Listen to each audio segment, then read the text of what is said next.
ಜನಗಳು ಜಾಗೃತರಾಗಬೇಕು ಸರ್. ಜನಗಳು ಜಾಗೃತರಾಗದೆ ಹೊರತು ಏನೂ ಆಗೋದಿಲ್ಲ, ಆಯಿತಾ.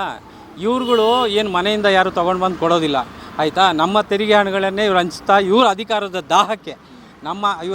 ದಾಹಕ್ಕೆ ನಮ್ಮನ್ನು ಕುರಿಗಳನ್ನಾಗಿ ಮಾಡ್ತಾ ಇದ್ದಾರೆ ಅಷ್ಟೇ ವಿನಃ ಬೇರೆ ಇನ್ನೇನು ಇಲ್ಲ ಸರ್. ಜನಗಳು ಒಳ್ಳೆಯ ಅಭ್ಯರ್ಥಿನ ಆಯ್ಕೆ ಮಾಡಿ ನಮಗೆ ನೋಡಿ, ಇವಾಗ ಉದಾಹರಣೆಗೆ ನಮ್ಮ ಮನೇಲಿ ಕಾರ್ ಪಾರ್ಕ್ ಮಾಡಿದ್ರು ಅದಕ್ಕೂ ಟ್ಯಾಕ್ಸ್ ಕಟ್ಟಬೇಕಂತೆ. ಕಸ ಹಾಕಿದ್ರೆ ಅದಕ್ಕೂ ಟ್ಯಾಕ್ಸ್ ಕಟ್ಟಬೇಕಂತೆ. ಏನು ಸ್ವಾಮಿ ಇವ್ರದ್ದು ತಿಕ್ಕಲು ಅಂದರೆ ಇವರೆಲ್ಲ ನಮ್ಮನ್ನೆಲ್ಲ ಕುರಿಗಳನ್ನಾಗಿ ಮಾಡ್ಕೊಂಡ್ಬಿಟ್ಟಿದ್ದಾರೆ. ನಾವೆಲ್ಲ ಹೋಗಿ ATM ಅಲ್ಲಿ ದುಡ್ಡು ತೊಗೊಂಡ್ರೆ ಇವ್ರು ನಮ್ಮನ್ನೇ ATM ಕಾರ್ಡನ್ನಾಗಿ ಮಾಡ್ಕೊಂಡಿದ್ದಾರೆ ಇವರು, ಆಯ್ತಾ. ಹಾಗಾಗಿ ನಾವು ಜನಗಳು ಜಾಗೃತರಾಗದೆ ಹೊರತು ಈ ಸಮಾಜದಲ್ಲಿ ಏನೂ ಏಳಿಗೆ ಆಗೋದಿಲ್ಲ. ಈ ದೇಶನ ಉದ್ಧಾರ ಆಗಬೇಕಂದ್ರೆ ಪ್ರತಿಯೊಬ್ಬ ನಾಗರಿಕನೂ ಯೋಧನ ರೀತಿ ಕೆಲಸ ಮಾಡಬೇಕು, ಆವಾಗಲೇ ನಮ್ಮ ದೇಶ ಉದ್ಧಾರ ಆಗೋದು. ಯಾರೋ ಮಾಡ್ತಾರೆ, ಯಾರೋ ಒಬ್ರಿಗೆ ಒಂದು ದಿವಸ ಓಟಾಗಿ ಬಿಟ್ಬಿಟ್ರೆ ನಮ್ಮ ದೇಶನ ಉದ್ಧಾರ ಮಾಡ್ತಾರೆ ಅಂದರೆ ಅದು ಆಗೋದಿಲ್ಲ. ನಮಗೆ ನಮ್ಮ ಬಾಬಾ ಸಾಹೇಬ್ ಅಂಬೇಡ್ಕರ್ ಅವರು ಕೊಟ್ಟಿರ್ತಕ್ಕಂಥ ಸಂವಿಧಾನದಲ್ಲಿ ಆ ಅಧಿಕಾರನ ಸರಿಯಾದ ರೀತಿಯಲ್ಲಿ ಉಪಯೋಗಿಸಿದ್ರೆ ನಮ್ಮ ದೇಶ ಖಂಡಿತ ಉದ್ಧಾರ ಆಗುತ್ತೆ.